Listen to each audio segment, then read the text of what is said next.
Dear Portland, on behalf of all New York Knicks fans around the world, I would like to sincerely thank you for trading our spark plug to us almost 2 years ago. Sincerely, Mrs. Knicks. Josh Hart, better known to the Knicks fans as the Heart of New York, returned tonight after missing 8 games and was very impactful on the 123 to 114 win versus the Portland Trailblazers. Tonight was a gritty game against a young and talented Blazers team that were on a 5 game win streak before tonight. Josh finished with 18 points, 6 assists, 3 rebounds, 2 steals, and a block. Oh, yeah. And by the way, Josh Hart in the starting lineup, the Knicks are 12-3. But he wasn't alone tonight because the Knicks had 32 assists and 106 points from our starting five. Jalen Brunson led the way with 26 points, eight assists, 6 rebounds, and a steal. OG had 24 points, 3 assists, 7 rebounds, and a steal. Karl-Anthony Towns had 20 points, 3 assists, 11 rebounds, 2 blocks. Mikal Bridges had 18 points, 6 assists, 6 rebounds, 3 steals, and a block. Buckle up because I'm sure there's an incoming rant or two tonight as we discuss tonight's game, the Knicks options as we have a roster spot open, and Knicks hater Paul Pierce's comments about Karl-Anthony Towns not looking happy on the Knicks. Yup, once again, living rent-free in his head. I'm Mrs. Knicks with the Knicks and Ish panel. Now let's talk some Knicks and Ish. Now hit the intro. Boom shakalaka! The Knicks are grit. These kids and our pot ain't just lit. Bet it's the littest. Cut. You know we lit. Cut. You know we lit. You know we lit. You know we lit. Turn up, no we lit. Turn up. You know we lit. Let's go deep time. You know we lit. Mrs. Knicks should. You know we lit. Kev, what up? You know we lit fresh past the Pearl A Lord. You know we lit Knickerbocker, have a talk to. Let's go! It's in this. We lit. Yeah. Live and direct once again on your YouTube screen. It is your favorite Knicks and Ish panel. And of course, y'all already know the vibe because I am who it says I am right there on the screen. The one and only Parlay Lord, aka Fast Test. Here with the rest of the Knicks and Ish squad. Never limited to, but always included the first lady of Knicks and Ish. Mrs. Knicks is in the building. Join me in putting a salute up for my good brother, the one and only Knickerbocker. And yeah, he's in here early tonight with that orange hat on. My good brother, my partner, Ken Rogers is in the building. Wow. Do me that favor and press like for your favorite panel. Sharing is always caring. If you're new, make sure you hit the subscribe button. Make sure you hit the bell. Have it set to all so you get all notifications when Knicks and Ish goes live. I don't see too many comments yet, but yeah, we got some people in here. You know, first and foremost, Mellow Mike is in the building. Shout out to you on the pull up. Sis, you are here. Darlene is in the building. Shout out to our day one, Darlene. As always appreciate y'all pulling up here. Yeah, I mean. So let me set the stage real quick, and I'm gonna let the panel take it away and give the initial thoughts like we usually do here. So the New York Knicks go into Portland and come away with a 123 to 114 win on this West Coast swing. 1-1 now on the West Coast swing. The Knicks dominated most of the aspects of this game. But you ain't got to hear it from me first yet. Let me hear it from the rest of the panel. Somebody take it away.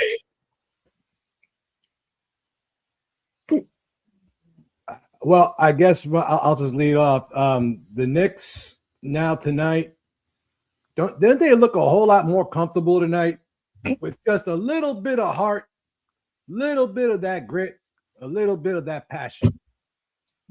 All you need is a little bit of heart.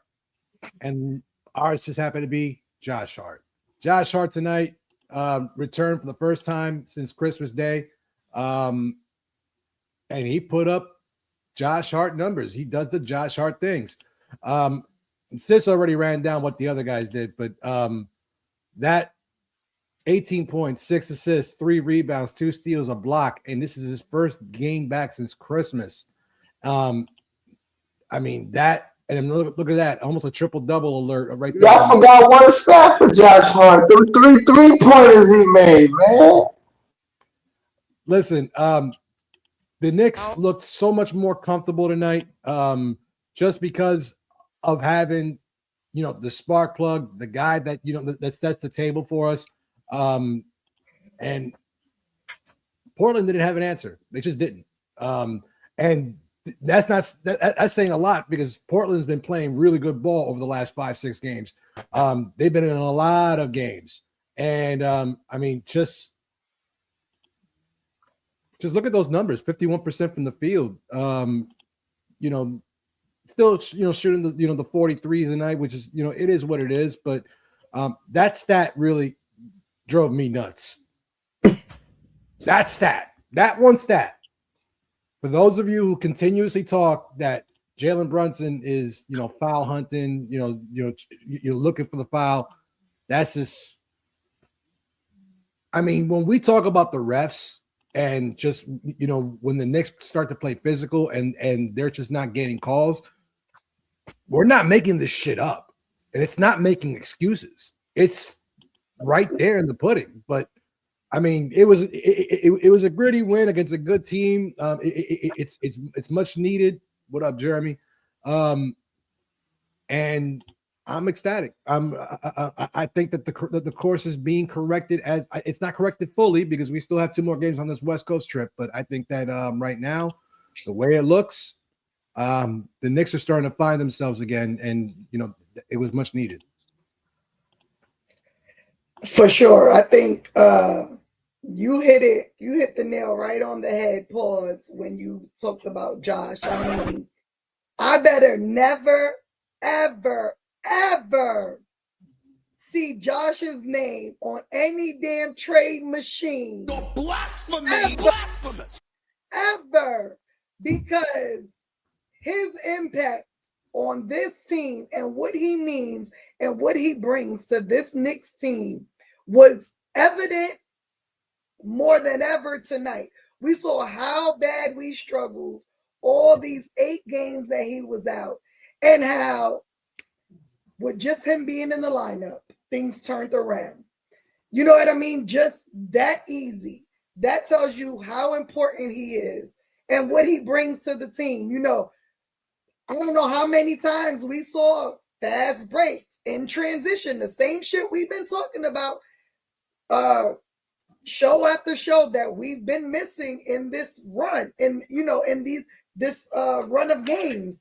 And again, him just being here, is the offense looked so much easier. Like Jalen didn't look like he was struggling. When they double teamed him, he looked like he knew exactly what to do.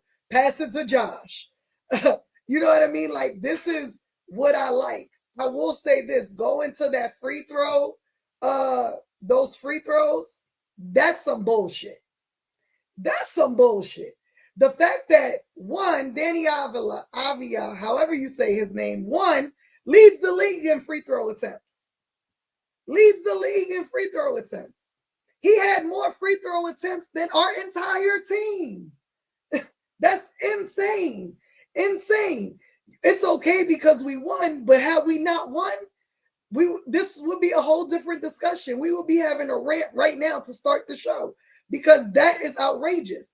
And I don't like the Boston Celtics. I don't like Jaylen Brown, but what he said, it resonated to me as a Knicks fan because that's the same shit we've been feeling. Like, game after game after game, teams are allowed to play physical with us. and they get the whistle blown for them, and here we are getting our asses whipped physically, and no calls. And those numbers don't lie. Can't make this shit up. Yeah. What else did I like in the game? Cat was super physical. I liked it.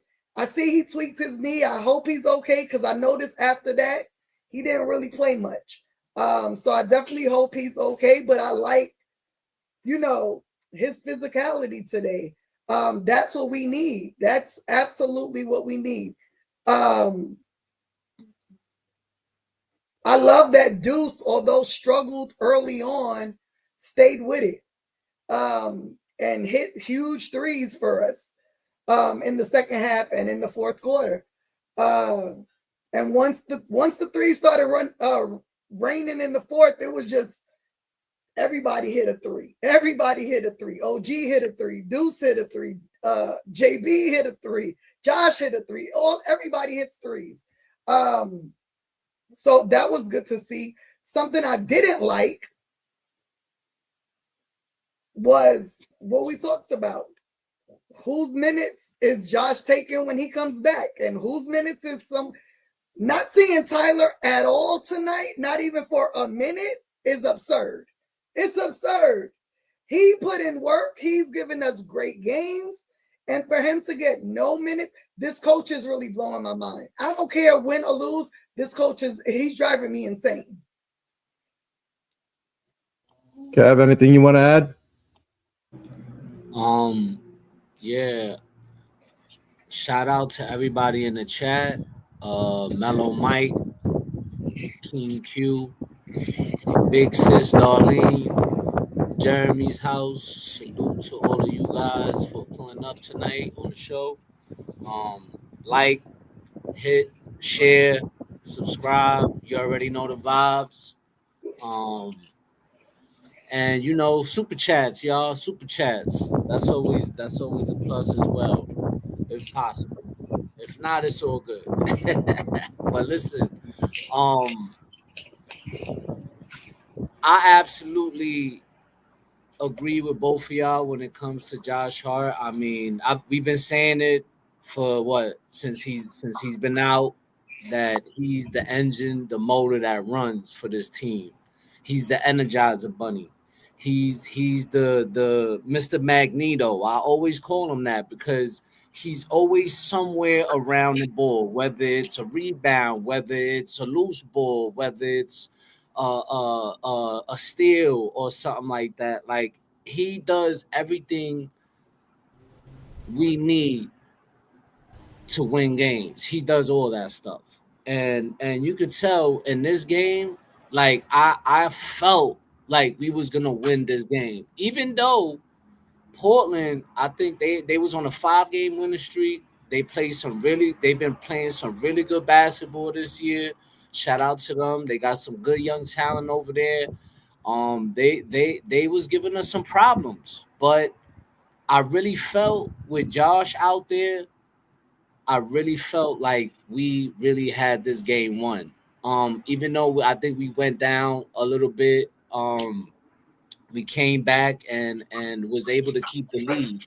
Because we lost the lead, then gained the lead, then we lost the lead again. I mean, Portland was really fighting back. I gotta tip my hat to that team. But the guys fought hard, even though there was a difference in free throw shooting. But what do I always say? We gotta keep fighting. We gotta keep playing, regardless if we get the calls or not. We gotta keep playing, and that's exactly what they did tonight. What was the calls being lopsided? For sure, most definitely. I mean, it is what it is, though. They still came out with the victory. That was one of the most impressive things to me. I like the ball movement in the beginning, but then I felt like the ball movement staled a little bit in that third quarter. I think even Mike Bream said it in the broadcast, But other than that, I mean, I'm glad we won this game because we've been struggling as of late. I'm glad that we finally getting healthy. Shout out to our guys. And Mrs. Knicks, I completely agree. I mean, these kids really worked hard and played out of their mind. When I'm talking about Tyler Kolek, Mo Diawara, Kevin McCullough Jr. I mean, these guys played their asses off while guys were hurt. You know what I mean? And we won them, and we won some games because of them. Why they're not getting minutes is beyond me. I think that playing these guys, sharing minutes with these young kids is only going to help us win more games, and it will give our starters some rest, because every time these guys come in the game, they always in the mix of things, getting us back in the game when we're down. They play hard. They're smart. So I don't know what's up with Mike Brown and not playing the kids. It's frustrating, but we just got to keep winning, man, because Boston and all these teams are catching up on us, and we got to keep winning. So shout out to the guys. Well, let's bring him in. You know him as the spark plug. We know him as the host. He sounds kind of tired too, because he's been up and around for like. He's been out all day. He's been out all day. He's on daddy duty. So, T-Time, what up, bro? How you doing? I'm good. What's good, everybody? Shout out to the chat. Shout out to the panel. Y'all know the vibes. You know what I mean? Yes, I've been out all day. Long drive. Had to drop my daughter off. But I was listening to the game in the car. Not watching, listening. And I don't do that often. And I will say it's a very different experience. But what I've got, I really only showed up for rec today. Y'all know what I'm talking about. We'll go get that later. I'm only here for rec, but since we got to talk about the game first, that's what I'm going to do, right? But from what I heard and what I gathered, Josh Hart being back like he never missed a freaking beat. 18.7 for 15 from shooting. 3 from 5 from the 3-point range. That's tough. He missed 9 games. First game back, he goes crazy. Look, he's diving on the floor. Look at that. You know what I mean? So, I don't know if it ever was understated how important Josh Hart is to the New York Knicks. If it was, here's your proof. Exhibit fucking A. Josh Hart is really the heart and soul of this team. He's the heart of the city. I was very impressed listening. I was also impressed. This is what I need from OG and Cat on a regular basis. Aggressiveness. And what's the old chant? Be aggressive. Be aggressive. Yeah. Be aggressive. That's what I want to hear. That's what I want to see and hear.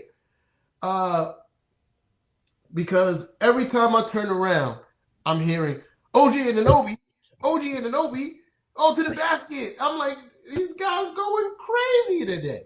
You feel me? Where was this guy the last 6 games? You feel me? Cat had one of those games being aggressive.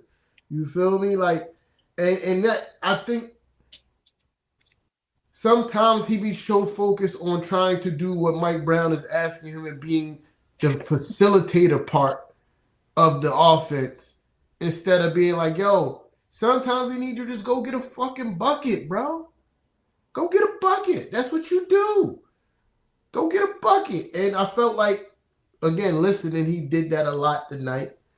JB is JB. What else need to be said? He's the cat. What else need to be said? But yeah, when they made that, when the Trailblazers made that little run in the fourth quarter, I said, okay, my normal thing, okay, this sounds nice, but wait till the Cap get back. And exactly, once the Cap got back, we shut all that shit down. Again, enter Sandman. It's a wrap. Once the Cap get in and there's a close game, pack it up. Good night. GG. Go to bed. It's over. It's over. Once the Cap gets back in the game, if you ain't take a large lead, and when I'm saying large, I'm talking about 20 plus, and even that's not safe. If the Cat get back in the game and the game is within 5-10 points, pack it up. Pack it up. And he got back in early. I'm sorry that Avia got hurt. That kid he could hoop. That kid could hoop. And he was putting on a show tonight. I'm sorry that he got hurt, but the outcome was already going to be the outcome. The outcome was going to be the outcome. And Mikal being aggressive tonight as well. And I think that also has a lot to do with when Josh Hart is on the floor, the pace of the team is faster. Guys are getting a lot more easier buckets. You mean? And that's because of Josh Hart. I'm going to land the plane there. Good to be here. Good to see everybody. I don't know who got to go next. I'm not running the show tonight. Oh, I forgot. Yeah, sis, run the show. Yeah. Fred's going next. Well, first and foremost, shout out everybody in the building. I know what it is. If you look at this game, it may not have been one of our best, but let's think about this for a minute. The only categories that Portland had the advantage in tonight was free throws and fast break points.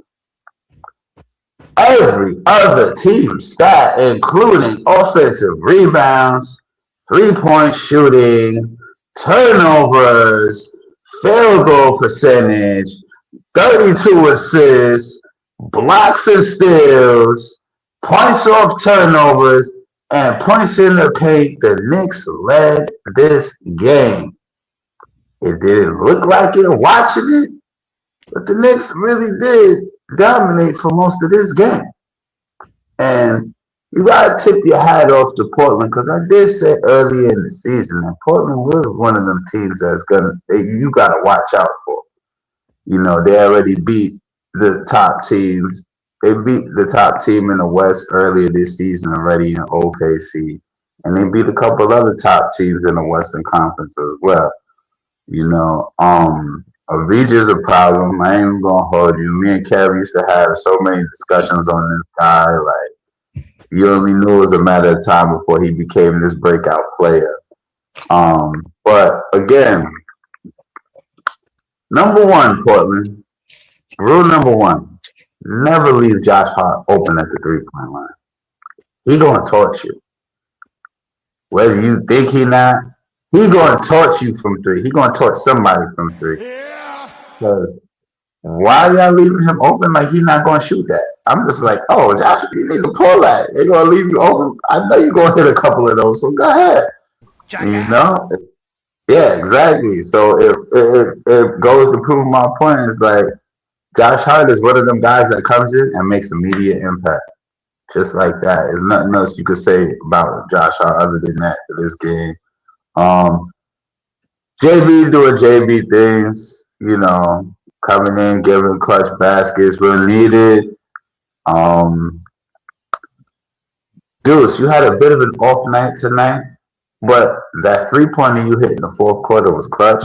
I wish you would have scored 10 tonight because your boy would have had some money, but I'll take a Knicks win where you score 8 points. I'm cool with that. All right? Cat, you are a walking double-double. You're supposed to have a double-double damn near every night, bro. Like, there shouldn't even be no exceptions. And you see what happens when guys stop worrying about getting a foul call and focus on the game.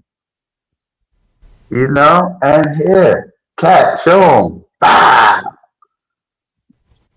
You see? He wasn't taking crazy three-point shots. He was working in the flow of the offense, attacking the basket. You know, the Knicks was attacking the basket tonight. Very much so. Looking like how we looked early on in the season, where the Knicks is one of the top teams in points in the paint. You know, that's the thing we need to consistently do on a night-in, night-out basis, because that's what was winning us games before this loser streak had started. And then, you know, getting us back on track. OG Anunoby, you are a 20-point scorer in this league, no matter how fans say you ain't got ball handle. You are still a 20-point scorer in this league, my guy. There's no question about it. Especially when you attack the basket like you did tonight. You are a 20-point scorer in this league, bro. I don't care what nobody got to say. He can be that dude when he want to be that dude. You know what I'm saying? Like, and of course, the one other thing I want to touch on before I land the plane. I'm not necessarily panicking that Mike Brown didn't play most of the guys over the bench tonight. You know why?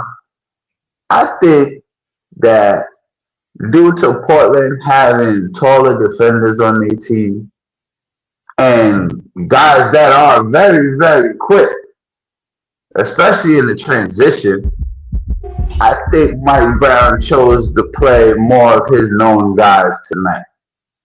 Do I think this is going to happen every night with the young guys sitting on the bench? Nah, I don't think it's going to happen every night. I just think tonight Mike Brown wanted to roll with his guys. He knew he had Josh Hart back in the lineup, so I think he was more looking forward to getting a W. You know what I mean? And I'm gonna leave it there. I mean, I hear what you're saying, but what he's shown thus far shows that he's gonna play them less and less.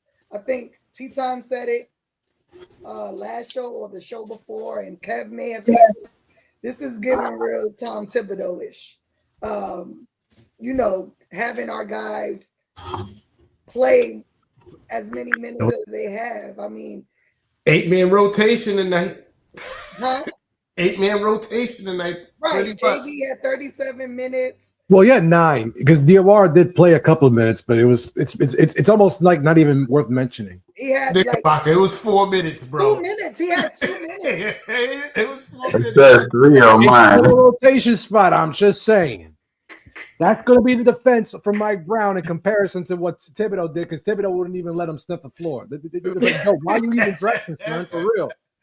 But let me. With Deuce struggling, why not put in Tyler? True, but you know what's crazy about it, right? If you really look at the numbers, only 2 guys played 35 or more minutes tonight, regardless if it was a 9-man rotation. Deuce played 35 and Brunson played 37. Yeah, that's because Mitch played 25 and we usually see him play 16.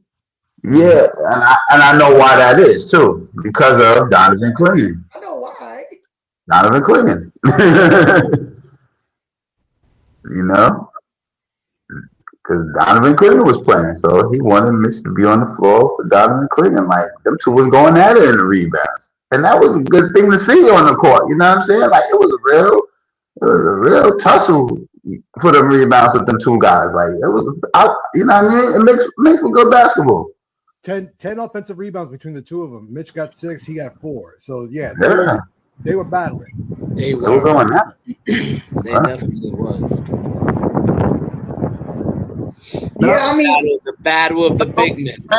Not only that, and Mitch was getting rebounds. The whole team, pretty much, was crashing glass. And crazy enough, Josh was one of the main people who had the least amount of rebounds, which is weird. Yeah. I mean, we said it last season. Back. Give him some time, bro. Give him some time. I'm not saying that's a bad thing. I'm just saying I'm impressed with everybody else. Because one of the knocks on Mikal and OG coming into the season is for their size, they didn't rebound well. Yeah. And over this last stretch, even though we've been struggling, you can see them putting a concerted effort trying to crash the glass. Tonight, OG has 7, Mikal has 6. You get 6 from the smallest guy on the court. That's tough. That's tough. That's tough, and it's impressive. But I don't know who just said. I think it was Sis mentioning why you don't put in Tyler when Deuce is struggling shooting, because Deuce is still a hell of a defender when he's not shooting well. It's hard to take him off the court because he still defends at a high level even when his jump shot's not falling. So that's always going to be a reason why Mike Brown could be like, well, I keep Deuce out there if his shot not falling, because he's still giving us a lot on the other end. And from what I've heard, like, again, I didn't see it, but from what it sounded like, Deuce was still heavily involved on defensively and giving us a lot. And when it came down to it in the fourth quarter, Deuce was back.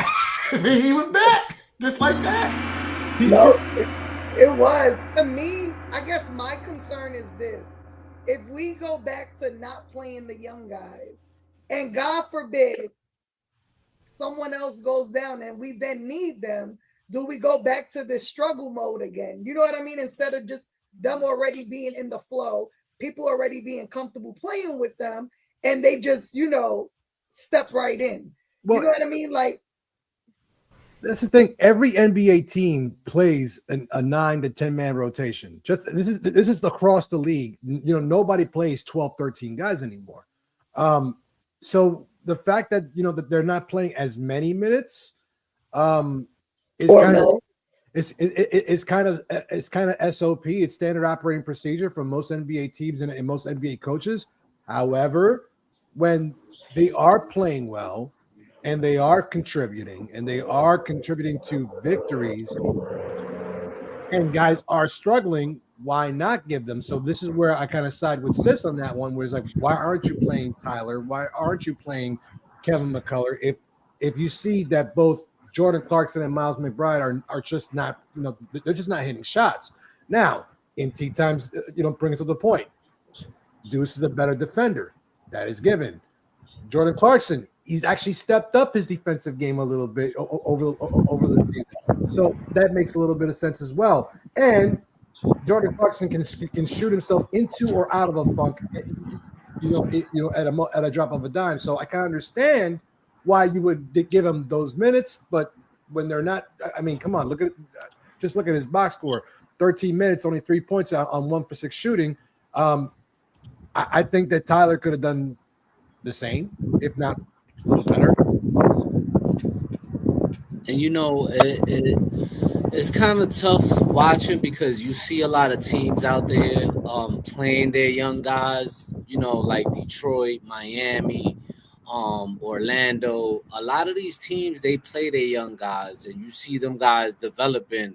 But for some reason, I don't understand why Mike Brown has shied away from playing these guys. I mean, Diawara played 2 minutes today, and I mean, you could have threw him on Shaden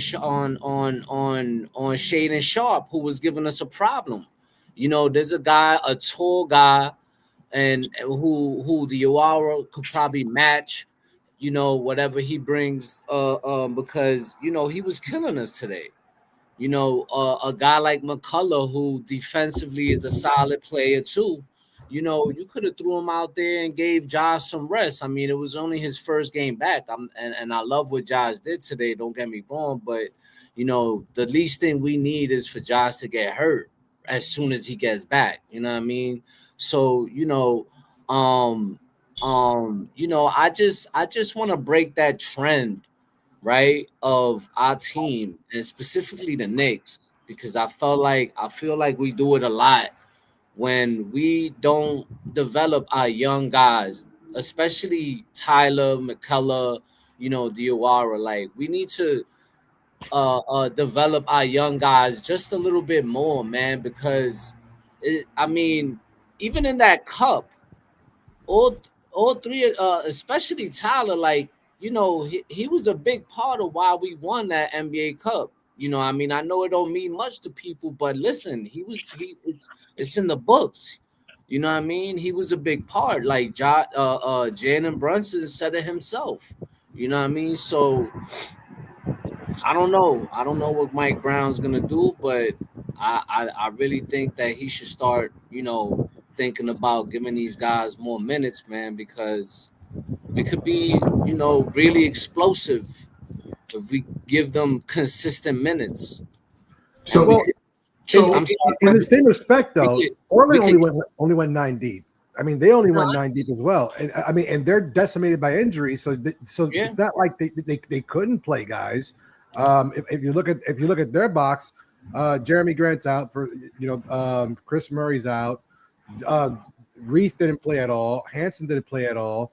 And then, of course, Thibault is out with the knee injury. Henderson's out with the knee injury. And, of course, we already know that Dame is going to be out for the rest of the year. But, I mean, they only went 9 deep as themselves. And I'm seeing the same trend in a lot of other games. Now, in other teams, such as, obviously remember the old Pacers, of last year. And we're talking about the teams like the Pistons. They'll go 10 or 11 deep, but it's not a consistent thing. So, I mean, I'm not trying to bail Mike Brown out in any which way because, I also have a lot of issues with his doctrine or his execution of his plays. But if we get the W, we get the W.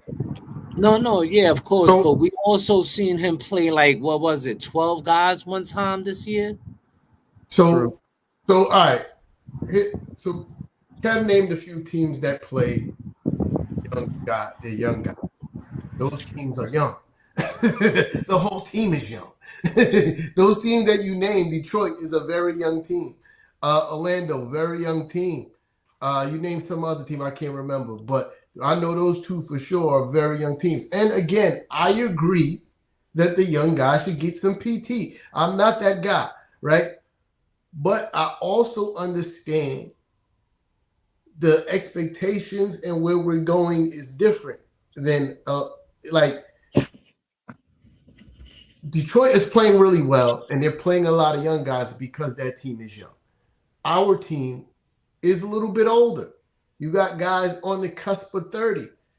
We were a lot of our players is in that 27 to 30-year-old range, right? So, and we have championship aspirations and we're trying to right the ship. You feel me? Like we're not into our focus is developing guys now, right? Even though in that time we have in our own way developed guys. Deuce McBride, someone who didn't get a lot of PT. He got developed the right way. If you ask me, Tyler Kolek didn't get a lot of PT his season before, but he came in and you noticed stark differences in his game from when he first got here. Seems like he's kind of getting developed the right way. It might not be the way that other teams do it because they have available minutes for guys to play. You feel me? But I can't say that we're not developing guys. Like, guys are getting developed. It's just not the way that we may want them to get developed. Because, again, I am part of the team, Play the Kids, as well. I also kind of understand why they might not get played. I think Diawara should definitely get minutes. This kid is impressive. I mean, if you watch him from game to game and watch him get better almost every game, and you see his physical tools, and then you see like his he has a high IQ for somebody who only picked up the game a few years ago. He's athletic. He's long. Like, there's nothing not to like. They said he couldn't shoot. And then one game he came out and hit like 6 3-pointers. So I believe that kid should play, but like Knickerbocker said, I'm not trying to bail Mike Brown out. I just kind of understand it just a little bit. You feel me? I want these guys to play for sure, but I kind of understand it. I want to see Tyler play. I like watching Tyler play. It's impressive. His basketball IQ, his passing is impressive. It's fun basketball to watch. Young, so they're going to mess up more times than not. And do we really have the space to watch them mess up on the court when you know you can get more consistency from your older guys? I'm going to land the plane there. Yeah, I mean, I hear y'all. So I guess a good follow-up question to that is going to be, with Shamet now slated to come back any day, whose minutes does he take? Like, how do we include him into this? Can I start? Go ahead. I think Deuce don't play 35 minutes. I think those minutes kind of get chopped up between him and Shamet. 35 minutes for a bench player is a lot of minutes. It is a lot of minutes for a bench player, especially one who's not having his best shooting night. I think Shamet and Deuce have a similar game in the aspects of they're very tough defensively and they can shoot, right? So I think you'll start to see Deuce get less minutes, and some of those minutes go to Shannon. I mean, I don't think anybody else really lose their minutes because Jordan Clarkson only played 13 minutes tonight. I have to agree with that one because if you really look at it, Shamit brings something that that Deuce doesn't have, and this is going to be he's 6'4", 6'3" versus 6'1" Deuce McBride. You're not gonna discredit Deuce McBride because we already counted the fact that he's tough defensively and when he's always good for a shot, especially with that with that pretty rainbow drop that he does from downtown. But I think that Deuce is the perfect candidate to have some of his minutes chopped up. Also, you have to consider if you have a Landry Shamet, you're going to see Josh Hart's numbers go down a little bit. I mean, maybe he doesn't play 38. Maybe he plays 30. Maybe he plays 27. Maybe you don't see OG Anunoby and Mikal Bridges having to play, bordering on 40 minutes a night. I think you start seeing a much more balanced rotation once you have Landry Shamet. But then again, depends on which Landry Shamet we get, because we can have the Landry Shamet that, that's the work out of rust a little bit.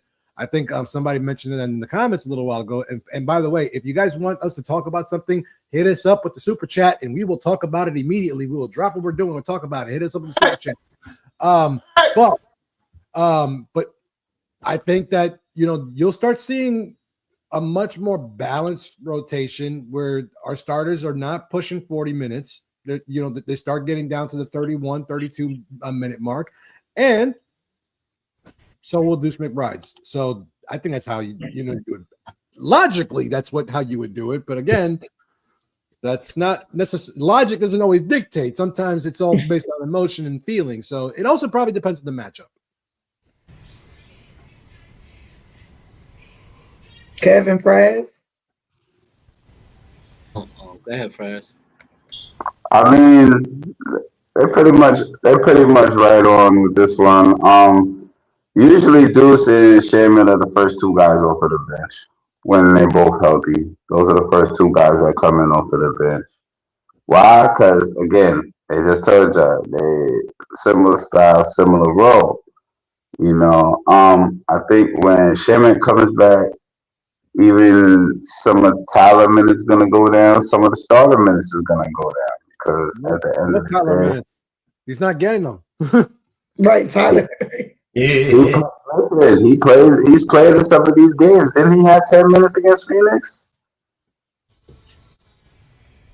I'm saying, let's talk about the facts. He's played in some of these games. I'm not saying he's played like extravagant minutes. I'm not saying that. But what I'm saying is he's seen the floor in a pretty significant amount of minutes. Because 10 minutes is kind of significant for most bench players. Because a lot of bench players ain't even getting 10 minutes off of the bench.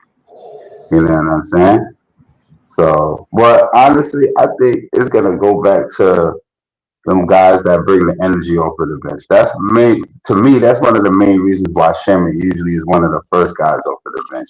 We bring that energy, like how Josh Hart bring that energy. He's one of those guys that, he can light it up if he get hot. The only downfall is he a little streaky at times. And when he on, but when he off, he cold. But but you will see starter minutes go down a little bit when it comes to Sherman coming back in once he gets healthy. Kev? Okay. When it comes to Shaman, I think once Shaman comes back, I think we might not see the kids for a while unless somebody get hurt. To be honest with you, because that's the norm when guys are fully healthy and the team is fully healthy and everybody's back. So I just think it depends on matchups and what teams we play. I think that's when we're gonna know what kind of minutes, who gets what, and who comes out when. So I think it determines that. But it'd be nice to see Shamit and Deuce and Jordan Clarkson, because those three guys are I think are good energy guys coming off the bench. So, let's see what happens when these guys come back. Yeah, I think it's overall. I think it'd be a collective shaving of minutes from several players to make Shamit's. It's definitely not going to be off rip. Shamit's been out quite some time. It's going to take him a little while to get his rhythm back. But I definitely think it'll be a collective shaving of minutes. I think we start seeing Brunson playing sub 35 minutes more often, as well as some of the other starters be playing a whole lot sub 35 minutes a game when Shamit comes back. You know what I mean? But yeah, I'm going to land the plane there. I think it's about that time. We're going 45 minutes talking about this game, and I know we have two. Yeah, it's about that time. We move on. Any other thoughts before we do so? We have two more topics, so we could touch really quickly on, what do y'all think Leon Rose's plan with this open roster spot is? We mentioned Dink Pate not a couple of shows ago. He's been super impressive in the G League. He's 6'8". He's a guard. He's 19 years old. He's averaging 34 minutes, 17 points, 36% field goal percentage, over 6 rebounds a game, and almost 5 assists a game. The Knicks also acquired someone else in the G League, Manny Obaseki. He's 23, 6'4" guard. He's played thus far 16 games in the G League. He's averaged 7.5 points, 4 rebounds, a little over 2 assists a game. Those are just two of the names that have come up recently. What do y'all think Leon Rose is going to do with this spot? You're on mute. My man, Mellow Mike. I mean, on the super chat. Appreciate you, good brother. But I will ask, can somebody make sense of that to me? Because I've almost had a stroke. So he said, discuss what I wrote about earlier, lack of ball movement. He's talking about this comment right here. The lack of ball movement, JB last game and this game sees the too much possession of him and the ball movement stalls. A different team beats us tonight. We're better than 90% of them. I understand there's been a major consensus of supposedly Jalen Brunson being the problem because he holds on to the ball too much and he's a ball dominant point guard. But ball movement also requires player movement. And in my opinion, you can't expect a go-to superstar who is a scoring first point guard to be passing the ball up when guys are just standing around and they're easily defendable. If they're clearing out the lane for JB to cook, then JB's gonna cook. I'm sorry, but it's JB's team. We want to think it's ours. We want to think it's but JB's the face of the team. So when the face of the team, and this has happened in years past. This has happened with Carmelo Anthony. It's happened with Stephon Marbury for a while. It happened with Allen Houston and Latrell Sprewell. And then, of course, it happened with in my opinion, the greatest Knick of all time, Patrick Ewing. When the big fella gets the ball, it's showtime. And that's why they pay him the big bucks. Is there a lack of ball movement? Yes, there is. We're not going to say that it isn't. And of course, in that game where he had like no assists, and I think it was a Detroit game, we called it out. Sure did. You cannot say that that there's a lack of ball movement every time JB has the ball, because remember, it is JB's team. It is his responsibility to initiate the offense, to orchestrate the offense, and of course to take over the offense whenever. He's also, not only is he the captain, he's also the point guard. So if the other guys are not making an effort to create passing lanes and create shots for themselves, and he can't do it for them because, I mean, he can only do so much with the ball in his hands, and he has a taller defender on him about 95% of the time. That's your end result. So I hope that addressed your question, because I know a lot of people want to have this conversation and want to put the blame on Jalen Brunson. I think I was on another podcast not so long ago where that same discussion was being brought up, and they're saying, well, he doesn't make anybody else better. Guess what? Are you making him better either? So then it's a mutual concept that people don't ever agree with. They should expect him to make you look great, but you have to do the work. I'm sorry. That's the way I see it. So it's something else too that is important to realize, right? When he's on the floor with the starting lineup, can't nobody else in the starting lineup break down defense. Name me one person in the starting five that can break down defense purely off the dribble. And the answer is none. It's rhetorical because it's none. So you're going to see JB dribbling the ball a lot because if we're in a half-court set, he's the only person that can really break down defense. The other guys have to, like Knickerbocker Ave just said, move to get open so you can receive the basketball. But if everybody's standing there watching the JB show, that's what's going to happen. And I said this on the last show. We can't complain about when the fourth quarter comes and it's the JB show when it don't work, when we so happy that it works when we win. Mm-hmm. It is what it is. We have the most clutch player in the NBA, the reigning clutch player of the year. So in the fourth quarter, in a close game, we can't get mad when he has an off fourth quarter night and be like, he should have passed the rock. No, because 8 times out of 10, he makes that shot. You know what I'm saying? So when it don't go with, we can't be like, what is JB doing? He's doing what he's always done. Hell of a lot of games doing that. We can't be, you can't pick and choose. Now, sometimes do he be wilding? Yeah. He's not perfect. Yeah, sometimes he be wilding. But at the end of the day, the name of the NBA is your best player get the most shots. That's why they the best player.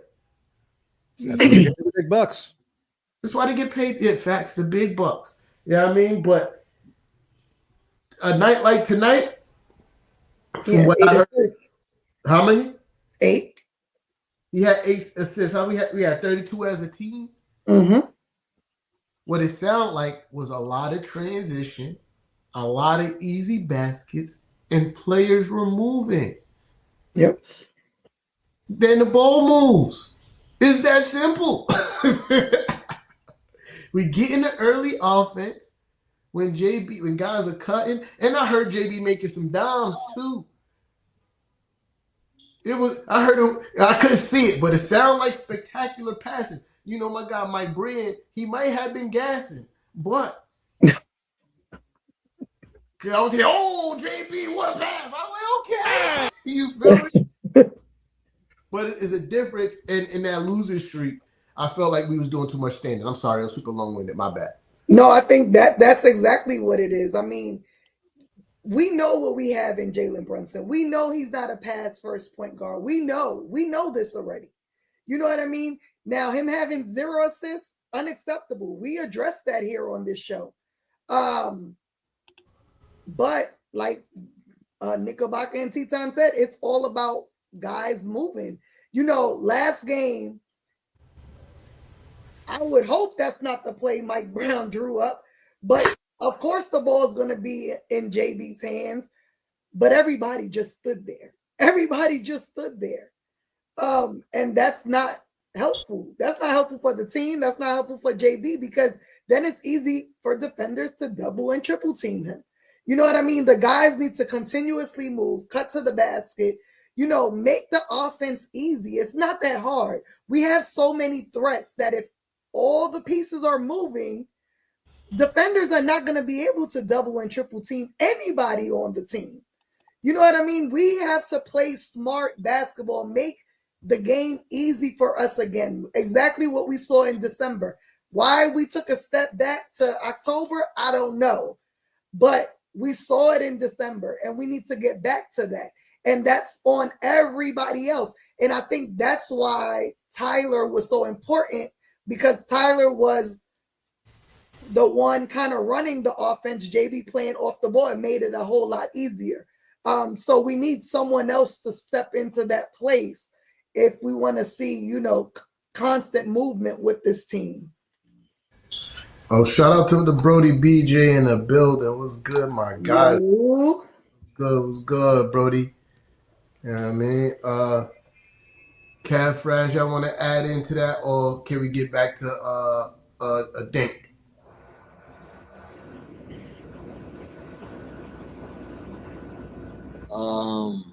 We could get back to a lot of y'all touched up on most of everything that we said. But I would love the kid, what's his name? The kid in the G League. Dink. Yeah. Listen, man. I think he's like the first G League player in Westchester to have a 35 plus point triple double. Another three. He's been playing lights out in the G League. Like Mrs. Nick said, he's 19 years old. He's on the come up. I know a lot of people was questioning his shooting, but for some reason in the G League, you can see that he's developing his shot. And I would love for them to make a move and bring him up, but like, are we ever gonna see him play if he ever comes up? I mean, I know. I mean, let's be real here. Like, we don't even get to see the guys that we have on the bench that can play. But I think more conversation about how we, play the kids, and we're not playing them. I hear you, Cav, but calling him up means no other team could call him up, because right now he's free grabs for every NBA team. You know what I mean? I get that. Let a team like OKC or the Spurs pick him up. we gonna regret not bringing his ass up. Facts. But at the same time, then if we bring him up, don't waste the talent on the bench. You're wasting the talent.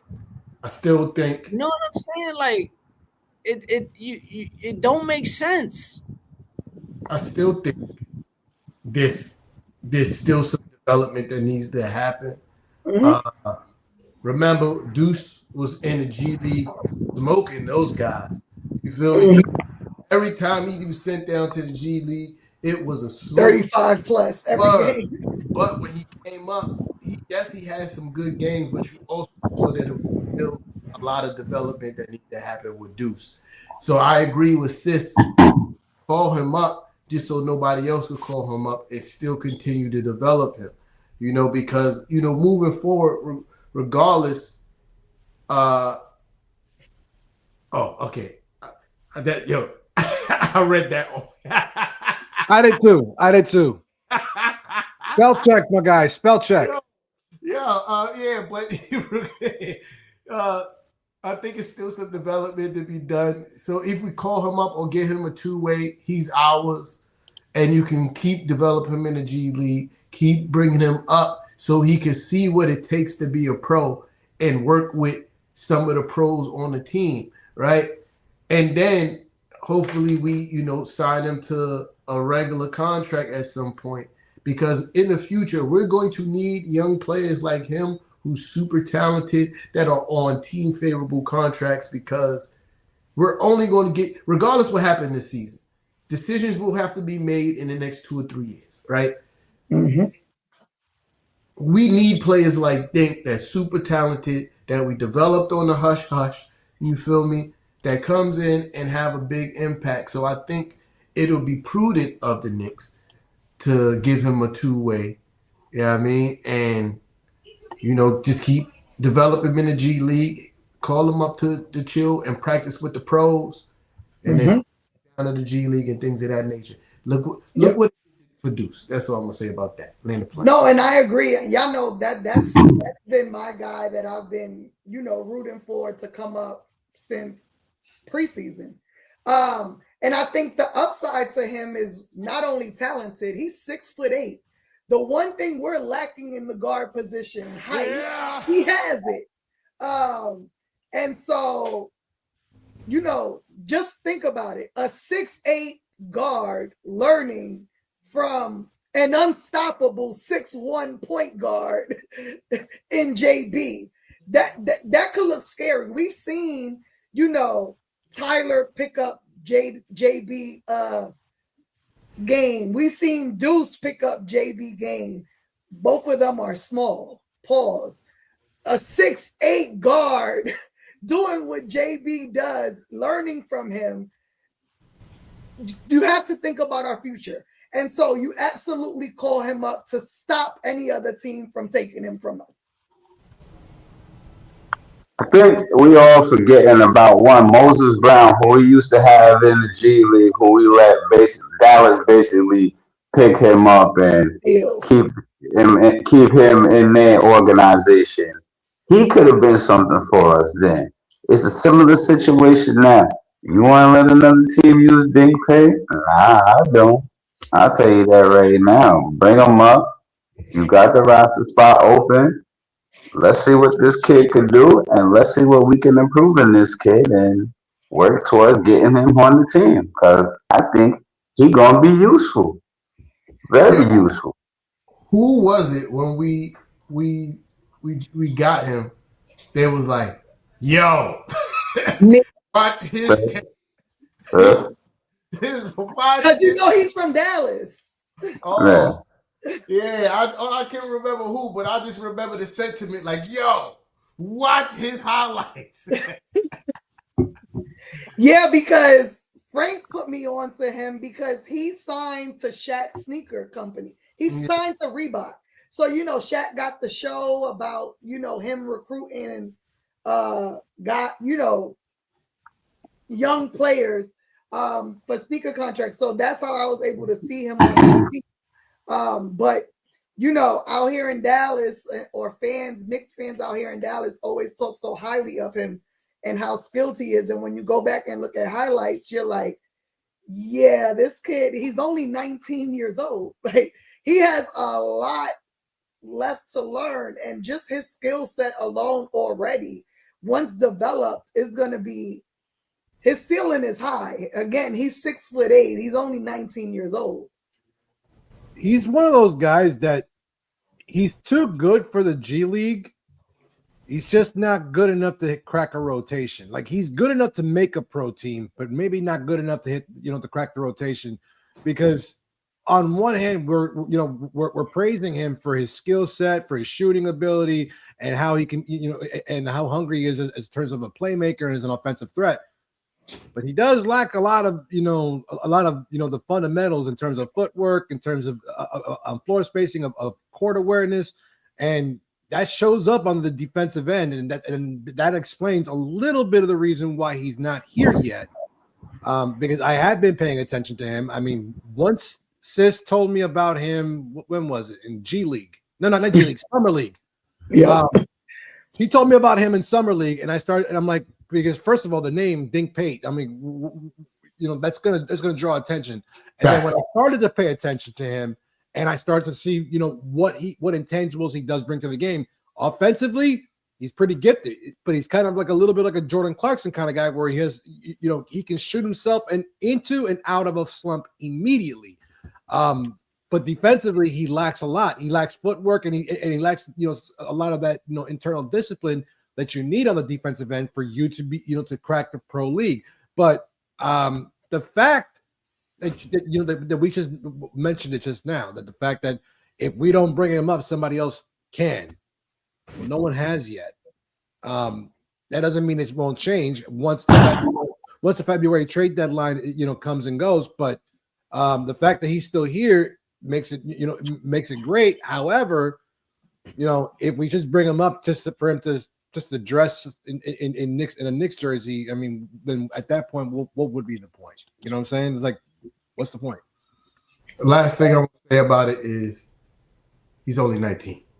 He's only 19, right? Yeah. And last year, Moses Brown was on the G League for a long time towards the end of the season, and then Dallas picked him up and stole him from us.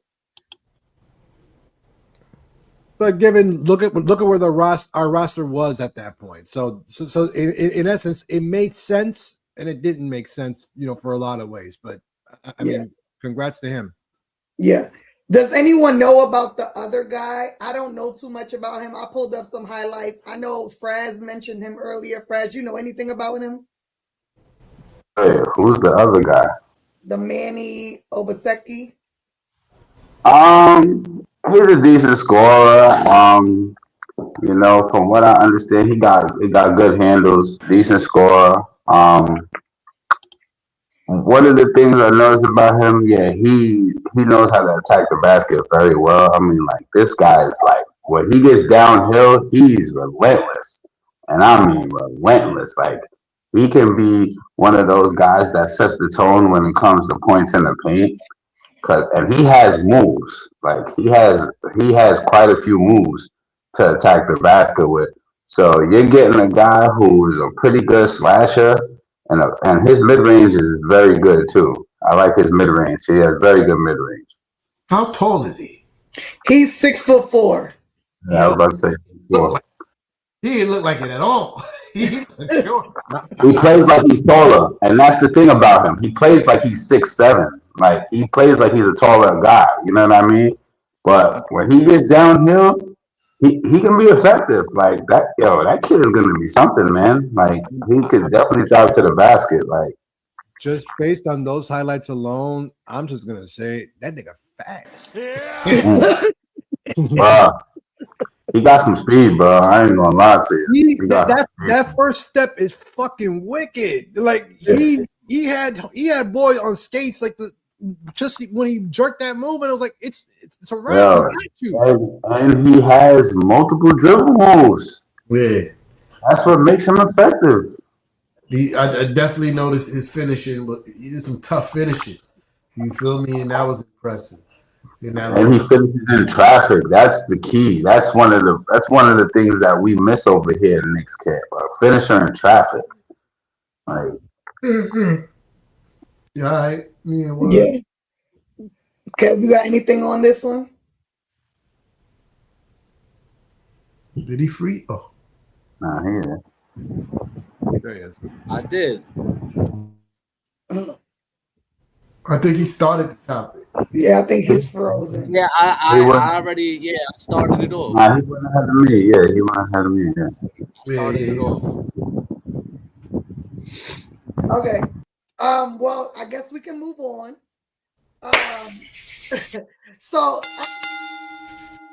I'm gonna warn y'all, because it's gonna get a little crazy, a little hectic. You see T-Time's face; he ready for it. Well, let me play the clip.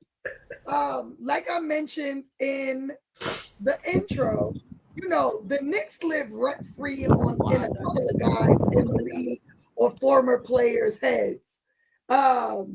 Jalen Brown is one of them. We live rent free in his head. He's always on streaming talking smack about the Knicks. And by the way, don't ever say fuck the Knicks. It's fuck the Celtics every day. But Paul Pierce, we live rent motherfucking free in his head. He talks about us more than he talks about anything on every podcast he's been on. And so let me play the clip. And this is from after the game in Detroit. And then the panel will react, and we will start with T-Time because he's about to go insane. You already see it in his face. This is the reason why I showed up tonight. He had 6-1-1 though. The way to give you that belief. I saw Cat Towns. Even no impact. I saw though. Towns get 6-1-1 the other day.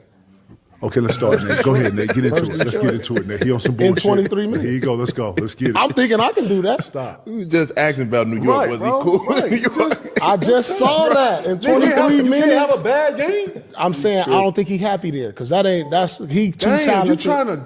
He too talented, too good for that type of stuff. So that's telling me in my mind he not happy there.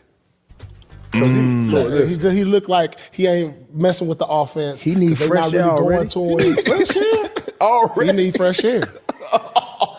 That's the earliest fresh air exit. Wow, bro. see stuff. Damn. You got to watch the game. I'm seeing I'm watching it too. He looked frustrated out there, dog. Man, listen. Think about Cat talent. It was Detroit, bro. I don't care. Cat is an all-star bona fide perennial. Detroit was ready. You know what Detroit was They didn't waiting even on? have Big Duran out there. Listen to me. It don't matter. Play. Everybody else is vibrating with that same energy, Pete. You don't think you know what Detroit had circled the minute they walked off the court? Have you ever had 6-1-1 and 20? No. Hear me out. In your prime? We're talking about other people. We're not talking about individuals. No, I'm saying though. I don't care if you was playing against the Knicks with it. Xavier McDaniel and all of them. You gonna get in there in the mix. I'm about to cook this nigga. Yo, listen. Listen, fam. Yo, Paul Pierce. First of all, bro, who hurt you? Let's start there. Who hurt you? Why is the Knicks always in your mouth like this there? Why, who hurt you? You always got something to say about the Knicks. And you talk about Cat. Oh, I saw him get 6-1-1 the other day. He looked like he don't want to be there. He looked like he might need fresh air. But did you need fresh air? January 12, 2004, as a ripe, prime 26-year-old, when you scored 1 point against the New Jersey Nets, going 0 for 10, 1 for 2 from the free throw line in 30 minutes of playing time. Did you need fresh air? Were you unhappy in Boston? Did you need a trade? Or did you need a trade? March 17, 2003, 25-year-old. When you scored 4 points on 2 for 13 shooting, 0 for 3 from three-point range in 35 minutes against who? The Detroit Pistons. Yeah. Did you need fresh air? Was it time for you to move? Were you unhappy? This is Prime Paul Pierce. Hold on. But wait, there's more. What? Did you need fresh air on February 6, 2005, when you scored 6 points on 2 for 14 shooting, 0 for 5 from three-point range in 34 minutes of playing time? Did you look unhappy? Were you not messing with the offense in these games? Yeah. You were 27 years old in your prime. Were you not messing with the offense? Did you need new scenery? Did anybody watching the game? You sit. I see what I saw, and did anybody? Was that a fair assessment of you, or is just the fact that you're a fucking hater? You're a fucking hater. Frank, stand open. Suck my dick, Paul Pierce. Get off my dick. Get off the Knicks' dick. It is nasty. It's unbecoming. It's unbecoming. You're a Knicks sexual now. You're in love with the Knicks. What is it with you motherfuckers that wear green jerseys? You would think the guys who actually have championship rings would not be so worried about guys who didn't get championship rings in forever. But you're obsessed. In the words of the great Mariah Carey, why are you so obsessed with me? Why are you so obsessed with me? Like, what did we do to you? Oh, wasn't it around the time before Kevin Garnett came to save your life? Right? And Ray Allen came to save your life and your whole legacy because you would have just been a regular Joe Smo that nobody talks about. We probably would have forgot your name by now if it wasn't for Kevin Garnett and Ray Allen. Yeah. Before then, when the Celtics was really bad, did you possibly want to come to the Knicks and we didn't want you? That's why you're so bad? I'm just trying to figure it out. I need answers. Because this is wild. It is nasty. It is nasty, Paul Pierce. Figure it out. Figure it out, because this is nasty, bro. But yeah, and the rent. Up real quick. We're going to follow up with Kev, because Kev this morning was on one at like, I don't know, 8 o'clock this morning, my time. Go ahead. I was still on my cup of coffee, and then I saw that shit. I'm like, oh. I mean, you know, to be honest with you, man, you know, I can't really match what T-Tom just said. That was just a classic rant. But to be honest with you, man, we talking about Paul Pierce, right? Great player, but it's just a horrible analyst, bro. Which is, I don't think the reason why he got fired was the smoking weed and all that shit. I think that was just an excuse. I really think he got fired because his takes is trash, and he's just a really bad, horrible analyst who's a really bad Knick hater. You know what I mean? And just hearing the stupidity that was coming out of his mouth this morning, I was just frustrated because, like, you know, everybody's entitled to have a bad game. As T-Tom said, like, the 3 games where he was terrible. He even had a 2-point game one time. I just forget the team it was, but yeah, he even had a 2-point game.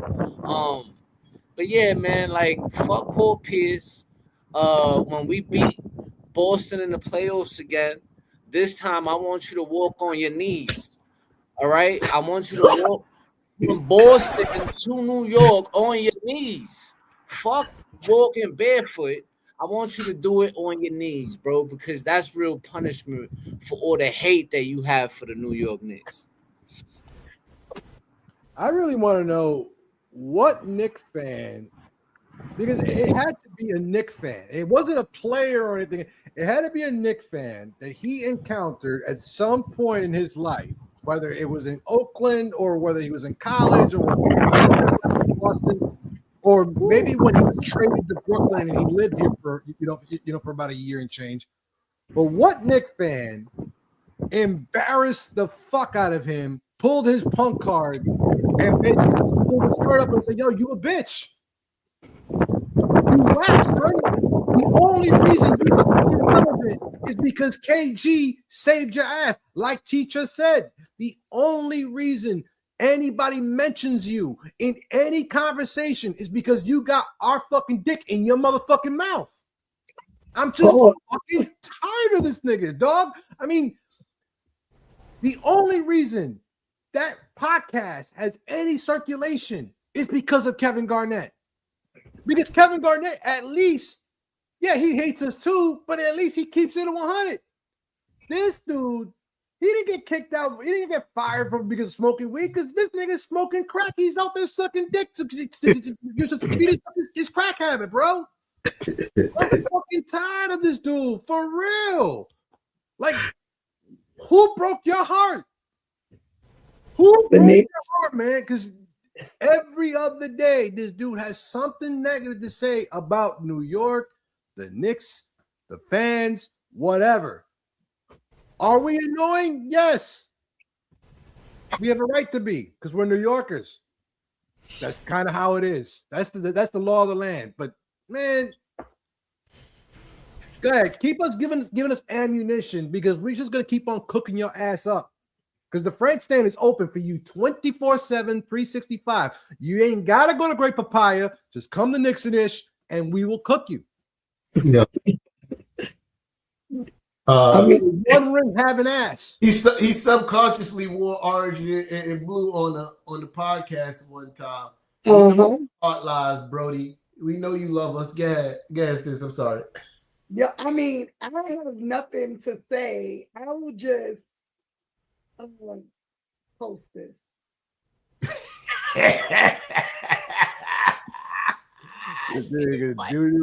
What do we need to say? I mean, we don't respect adults that shit on themselves, literally.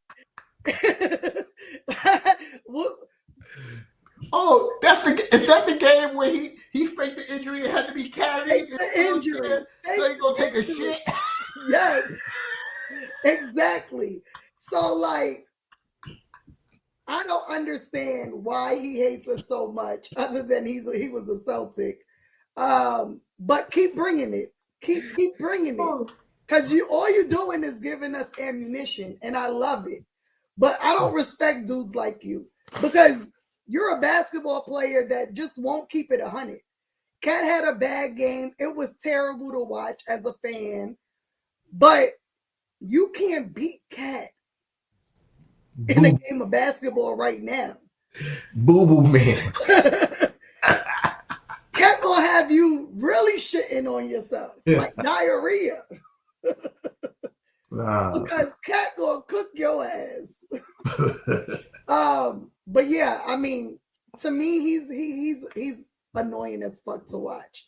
I mean, at least like you said, Knickerbocker, KG, like he makes sense when he says shit. You know what I mean? And regardless of your bias because of the teams you played for, talent is talent. You can't say, you know, he don't look happy. Do he look lost sometimes? Yeah, we've said it. But it's more of, again, the offensive scheme. Not getting him involved early on. Not continuing to feed him the basketball. Especially when he's out there with the second unit. That has nothing to do with Cat. That has everything to do with Coach Brown. Yeah. Fraz? Paul Pierce, just give it a rest already, man. We tired of hearing you talking, man. It's like, bro, like for real, bro. Like you pooped on yourself in the finals, my guy. The finals. This is not the regular season, people. The finals. The NBA finals. Bruh. He said, Kobe and Shaq. Holy shit, it's Kobe and Shaq. Yeah. Listen, I'm gonna keep it real with y'all. The more and more I listen to Paul Pierce say things like this about the Knicks, the more and more he's salty, yo. He's one of the saltiest ex-NBA players I've heard come out and say things. It's out of him and Gilbert Arenas for the most saltiest former players of all time. Let's be real about it. He takes it from Gilbert, and I hate Gilbert. But I'm starting to think that. I'm starting to think that very much so, sis, because it's like, bro, yeah, niggas sound crazy. Level of assholes. Man, y'all niggas sound crazy for real, the way y'all talking. Like, give us our props when Gilbert will give us our props when it's undeniable, but yeah. But he's up there too. He's a hater. That's a fact. He's a big hater too. The shitty kid. Got the nerve. Call him boy Paulie. Well, yeah, and the part that killed me is when he looked and asked Kevin Garnett, "You ever went had 6-1?" Right.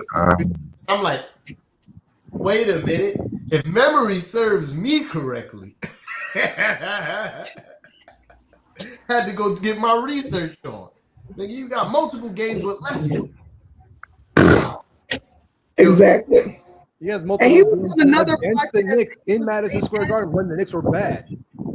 Yeah, he was on another podcast. I don't know which one it was, but they asked him like about the tweet because he tweeted about it, and he was like, "Well, people used to ask me in my last season why I only scored 3 points and whatever. And I asked him, well, how many minutes did I get? And he said 13. He said, so if I would have got 23, I would have doubled it. It's the podcast with Green, the light-skinned former basketball player. What's his name, Dave? I forget. We talk about Danny Green. Danny Green, yeah, Danny Green. And he was like, yeah, so I probably like basically like he could go head to head with Cat right now, and that kind of, I'm like, dude, you can't go head to head with Cat. Like you're wait. Are we talking about the same Paul Pierce who said he was better than Klay Thompson? Are we talking about this guy? Yeah. I hope we're not talking about this guy, because that was one of your most outrageous takes ever, Paul Pierce. when you came out and said he was better than the prime Klay Thompson? Are you fucking bugging? Yo, Bro, but this is what I mean about him being a bad analyst, bro. He's saying outrageous shit all the time. It's not the first time he says some real bogus shit. If you Google up, right, Paul Pierce's worst moment, it's all him being an analyst and giving bad takes. I looked it up this morning. It was the first thing that popped up. I promise you, I kid you not. It was all the bad takes. You could go back and watch it all, bro. A lot of crazy shit that he says, it just doesn't make sense. I feel like that's why he got fired from ESPN. They just used the smoking weed thing as an excuse. Wait. It's trash, bro. Not a good analyst, bro.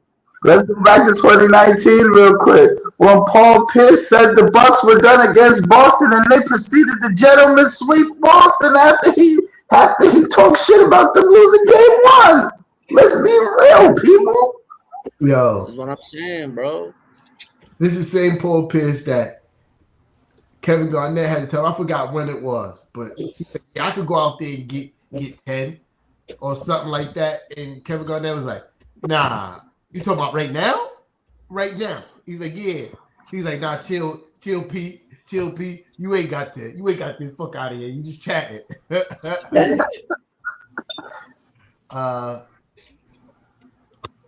We got a super chat, y'all. Yeah. All right. Who do you want in a trade coming to the Knicks? So we talked about this a little bit last show, and we all had the senses of like we really don't want to trade anybody. But I said if I had to trade for anybody, I would want it to be one of those in-your-face type players that, like, when you dealing with a Dylan Brooks or something like that somebody can match him emotionally and with the a goon. You want a feel goon? Huh? You want a goon? Yeah, sure, a goon, an enforcer, a thug type. You feel me? That would be Alvarado then. That'll be and that's what Kev said. Kev said that. He said he want Alvarado. And for that. 6 foot. 6 foot. But listen, but we can't say that when we got Tyler Kolek, who's what? He's 6 feet 2. I know. That's why it's hard to have another one. So, but he's a different type of player, though. In that essence, then if I have to make a trade, then I'm bringing back Dante DiVincenzo. That's it. There you go. Tell me somebody. Mellow Mike, you want to argue with me? You want to argue Dante DiVincenzo? I'm willing to listen. Who else you have? But if you don't give me somebody better than Dante DiVincenzo right now, I mean that will match up in contract, match up in style, match up in contribution. I'm just saying Dante DiVincenzo. But and he a white gangster. Also, exactly. He will fight. He will fight. We also, he might take a swing with a weight at somebody. He might swing at you with a weight or some shit. You better be careful. But we also talk about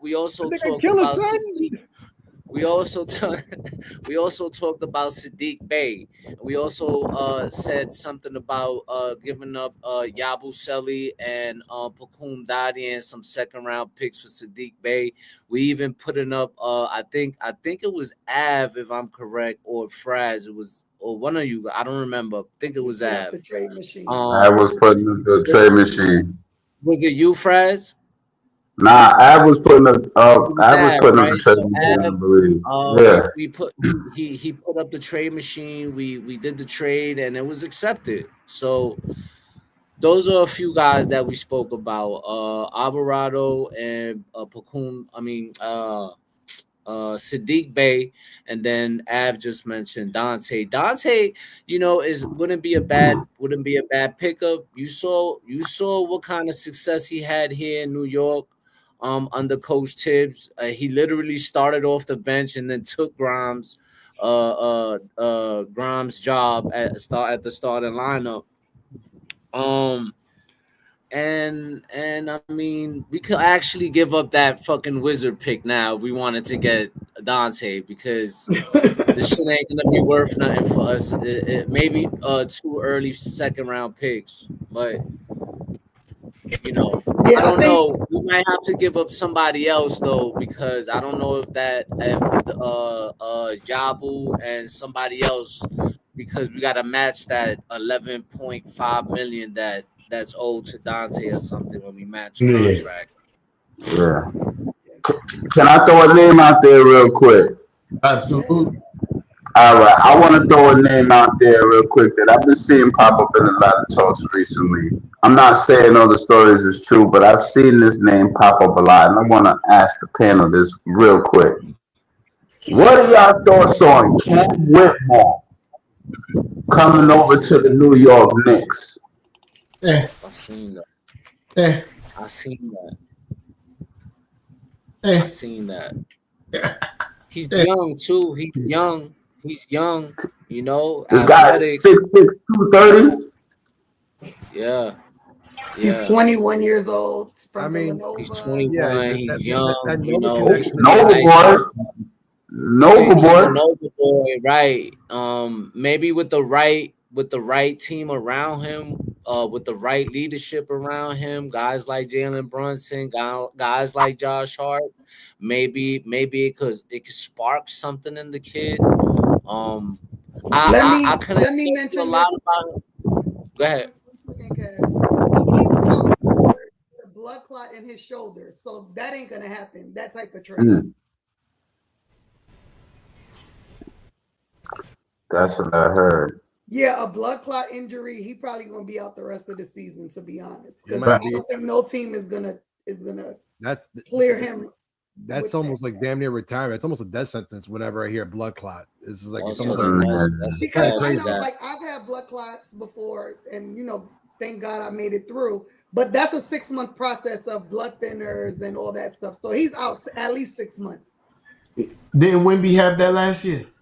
Yeah, He did, but his was so minor that and plus it's Wembanyama, so you know that the Spurs and his management was around the clock making sure that shit was taken care of. I remember Bert had that at 1.2. Who? Harris LeVert. Mm-hmm. Yeah, I mean, is it a huge issue? But I think it is. A death sentence. It's definitely a season ender for sure. It's a wrap. Pack up season. It's over. Yeah. And you lucky to get back the next season. You feel me? But you have to have like Knickerbocker was saying, you have to have that around the clock care and the best, because if somebody else had it and it is a big name. I can't remember who. What, Bosch? Bosch, was it blood clots for Bosch? Yeah, he did. Yeah, he did. Yeah. Yeah, And but it also Ended his career pretty much. Also, Alonzo Mourning had that along with his heart condition. Dame has had it. That's who. Dame. That's who. Yeah. I mean, so it is a path back, but yeah, Wetmore, it's kind of a wrap for him this season. Ain't nobody trading for that. Yeah. And I got one more name I'm gonna bring up after y'all done. I got one more name. Oh, let's and do this it. is most recent. All right, so real quick then, the most recent name linked to the Knicks looking into bringing him over is one Ochai Agbaji from the Toronto Raptors. I don't even know who that is. I don't know who that is. He's a mini OG. He's basically a little bit of a downgraded version of OG Anunoby. He is. He's a lot tougher. I mean, I would say that he's stockier. He's probably a little bit stronger than OG in that sense, but he was somebody that I wanted the Knicks to draft when we drafted.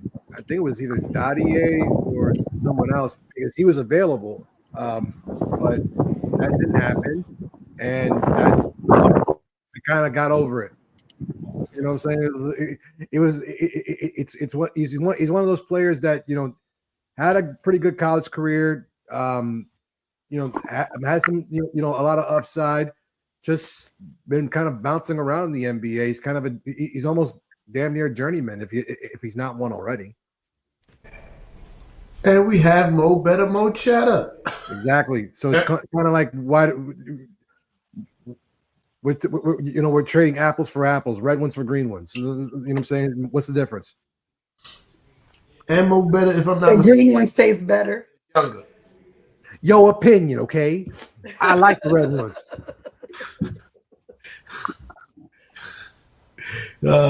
Yeah, that's all I got on that.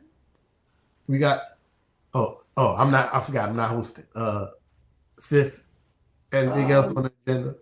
I don't have anything else on the agenda. Anything y'all want to talk about? But I do.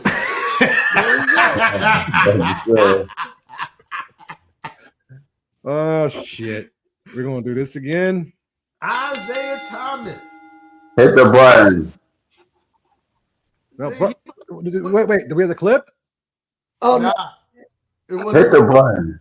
It It wasn't a clip. Hit the button. But before we hit the button, let me describe what happened. Right?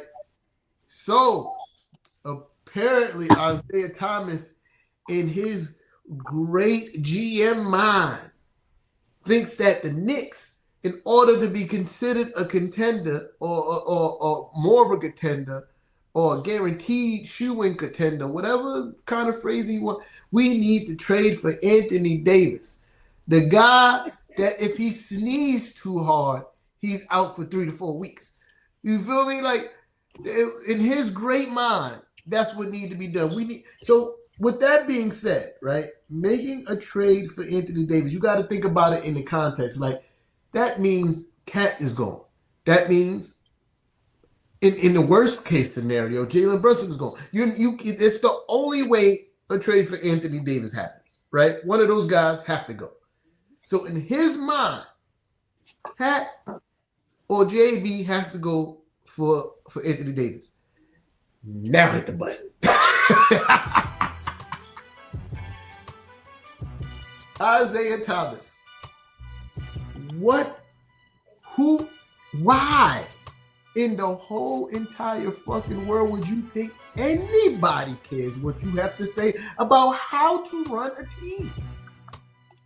As Knicks fans, we had a front row seat. How many years was he a part of the organization? Like 8? Something like that. Something like that. 8 years? Thank you. We had an 8-year front row seat to the shit show. Hold on,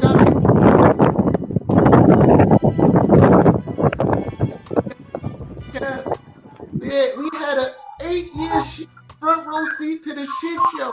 It was the worst time of my Knicks fan life. I have never been more depressed as a Knicks fan than when Isaiah Thomas was running the Knicks. Mr. Give a Bag Away. That's his name. Mr. Give a Bag Away. Jerome James. You signed that fool to one of the biggest contracts for a scrub of his generation. It was the worst contract of the generation. You was the smart guy who went and traded for an injured Antonio McDyess. We knew he wasn't going to play basketball. You knew he wasn't going to play basketball. That's how bad the injury was. You knew, but you still made a trade for him. You brought him here. He didn't play. Then he played half a season, and then you traded him. This is the guy. This is the guy we supposed to be taking advice from, who's sitting on a TV screen. Somebody's actually giving that guy a check to give advice about what teams should be doing. But when he actually ran the team, he ran the team the worst that has ever been ran. Yeah. This is the era where people was going to Madison Square Garden with paper bags over their heads. People were actually wearing paper bags over their dome pieces when he was running the team. And this is the guy you want to tell me he got the advice. He got the keys to how to build a championship team. He couldn't even get a team in the playoffs. He couldn't even get a team in the playoffs. This is the guy who signed a washed-up Steve Francis, washed-up Penny Hardaway, washed-up Stackhouse. Do y'all remember Stackhouse being a part of the Knicks? It was that brief, and it was so bad. No, not Stackhouse. Vin Baker. And he also traded for Jalen Rose. Washed up Jalen Rose. The Knicks became a place where careers go to die. It became the element graveyard for a star. This is where you go to. This is my last chance to get some money. Basically, we weren't a place to die. We were a place to be buried. We're the cemetery. You're dead already. This is the place where I go get my last paycheck, and that's what happened. I'm not taking no advice from Mr. Sexual Assault. I'm not taking no advice from him. Not that guy. Not only did you give away Eddie, shout out to Maddie Smoothie. Eddie Curry. Let's go. Eddie Curry. Another one. Listen, not only did you give away all the Knicks money, not only did you give away all of James Dolan's money, right? You just gave it away. And then he had to pay for your lawsuit on top of that. But Jay, your title of being a former, Hall of Fame basketball player, I think that tricked Mr. Dolan to thinking you actually knew what the fuck you was talking about and doing. Yep. T-Time, I got a name for you, T-Time. Jerome James. Jerome James. I said that. That was one of the worst contracts ever.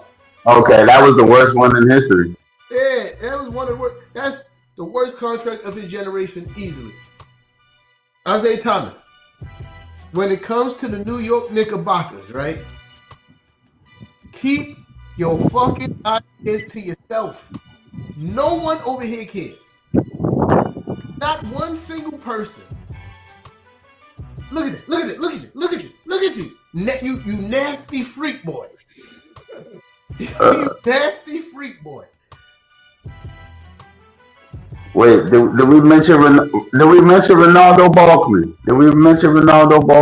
All right, man. He from Stat. Hold on now. We ain't gonna do that to Ronaldo. He was ass, but he was from Staten. Come on now. But he drafted him 20th overall. He was projected a second round pick. Yeah. This is Knicks history, man. Focus all your energy on continuing to hate on Michael Jordan 50 years later. And continue to do that. That's what you should. Was he the guy that was he the guy that traded for that center in Toronto? What was that guy's name? Bargnani? Yeah, no, was he? No, that was Mills. Mills. Yeah. Yeah, I don't know. Who's a disciple of Isaiah Thomas, by the way. Sure. But no one wants to mention that. Because when Isaiah got promoted to president of basketball operations, which I don't know how the hell that happened, right? That's when Steve Mills became the GM. Yeah, I mean, and that was a Isaiah Thomas hire. And I ain't no shade to James Dolan, right? Because he's been doing a hell of a job just staying out the way. When the Knicks lose, you do not see James Dolan. He disappears. When we win, we on a good streak because he's outside the Madison Square Garden giving away game balls. But I want to know, what did Isaiah Thomas say to you to let him go from? Did he coach? Yes. Yeah, from being a shitty coach to then he gets promoted to being a shitty GM, then get promoted again to being a shitty president of basketball operations. I want to know what was said in those rooms to make that happen, because It was a shit show. And nobody cares what Isaiah Thomas has to say about the Knicks. Focus your energy on, see, look, shit show. I was so happy when we got Stephon Marbury. So happy. You guys don't understand. Being a kid from Brooklyn, Stephon Marbury is one of my favorite point guards of that era. You know what I mean? I still got his jersey, for sure. You know what I mean? It's somewhere. It's super. I am about 60 pounds heavier than I was when I bought the jersey, and the jersey's still too big. So that just lets you know how long ago I bought the jersey, when those super big jerseys was a thing. You feel me? But I was super happy when we got Stephon Marbury, and have to watch him go through what he went through as a Knick, as far as a talent standpoint that he was surrounded with, the coaching that he had to deal with, the coaching changes he had to deal with. And most of that is because of Isaiah Thomas. But yeah, I'll land the plane. I'm done. Fuck you, Isaiah. Hell no, we're not trading for AD. Focus your energy on hating on Jordan. Do what you do best. Hate on Jordan. All right. Who said it in our chat that if that was to happen, they're retiring? That was Knickerbocker. That was me. If Isaiah Thomas was still around as in any capacity associated with the New York Knicks, I would just delete my name, delete my account. I would turn all my shit into the fucking Salvation Army. I would donate it all, because that was the most atrocious, asinine mind. It was like soul crushing time to be a fan of anything, not just a Knicks fan, of anything. You could be a fan of anything and just having it. Not to say that he's 100% the reason why everything was going on, but for crying out loud, when you look at the deals that were made, the things that were happening, the performance that was put, oh my God, bro, that's a bed sheet. What the fuck? He said it's a bed sheet. Yo, I'm about 180 now, probably pushing 190, right? But when I bought this jersey, I was 120. That's crazy. Yeah, but Stephon was my guy. Yeah, man. No, Mike said he'll buy it off of you. He just needs to know what size it is.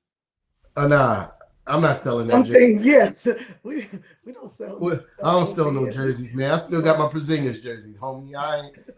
I don't sell no jerseys. I donated that shit. I donated the second he got traded. I donated it to fucking onto Knicks Omni fans and put it in a fucking bye. It's part of the story, man. What? Yeah, a story I want to forget. Thank you. There was some good times in there, nigga. It was some good times. Fuck Phil Jackson too. While we're at it, first of all, I hate that guy. Hate him. He's another one. I don't want to hear nothing he got to say regarding the Knicks as well. He's another person that could, stay over there. You feel me? Word. But yeah. You know what kind of annoys me in the same respect that we were just talking about Paul Pierce is that anybody who has a legitimate name in the NBA during their playing career that then has nothing to fucking do with themselves, and just because they've won a championship, or in Zeke's case too, that all of a sudden their opinion holds any kind of clout in today's NBA or in today's sports. What bothers me so much is that networks, people in charge of of television broadcasting and stuff like that, they continuously bring these individuals like a Paul Pierce, like Isaiah Thomas, who have nothing really good to say. They have nothing to add of any kind of value, but because they have a championship ring and they have some kind of a following, once upon a time. Shit, Isaiah Thomas hasn't been fucking relevant since he got fired from the Knicks back in 2004. Facts. And on top of that, the fact that some network figured, well, we want to have some kind of like, if some kind of style, some kind of insight from from a player's perspective. There are a ton of NBA players who have a better talking ability, actually have some better perspective analysis, and actually bring a unique likability and perspective that you can actually put on there. No, you want to put on the dumbasses like Paul Pierce, Isaiah Thomas. You want to put boring people, because I don't want to shit on it, but Udonis Haslem, who really doesn't have anything fucking really to say. You put Grant Hill on there because why not? Grant Hill's such a nice guy. And I'm just trying to figure out why, when you can get people who actually can eloquent, some kind of an intelligent thought, relay a message, and actually be entertaining and informative. So far, this is why, like this season, although I'm glad that the NBA is back on NBC, I'm glad that we have so many other outlets, but the broadcasts, the production, yeah, they're all great. Pure fucking basura. Pura basura. You know what's crazy too? I never realized until more and more, former NBA players became analysts, how many haters there was of the Knicks that actually played basketball. I didn't know that all of you guys felt this way, and I don't understand why. Because except for the exception of Isaiah, everybody else, when the Knicks, when you guys were playing, the Knicks weren't good. So I don't understand where this animosity come from a lot of you guys. You feel me? I don't get it. I don't get it. But I will say this. As much as I do hate basketball on Prime, hate it, right? The analysts are very knowledgeable, except for Udonis Haslem. I don't ever want to hear him talk about what it takes to be a star or really good or any of that things, because those are things you were never, right? So I don't ever want to hear him say that, right? But the other guys, they're very knowledgeable. If you actually get past the point that they're all fucking dry, they all dry as lips in the Sahara Desert. These guys, like Blake Griffin, I didn't know his basketball IQ was that high. You feel me? I'm listening to him talking. I'm like, oh shit, bro, really? He's really breaking down the game in a very astute level. We all know Steve Nash's basketball IQ is through the fucking roof. Same thing with Dirk. They're just all boring. You feel me? Like, yeah. Isaiah Thomas, hell of a talent, but obviously from his post-NBA career, you could tell from a basketball standpoint, he's dumb as shit.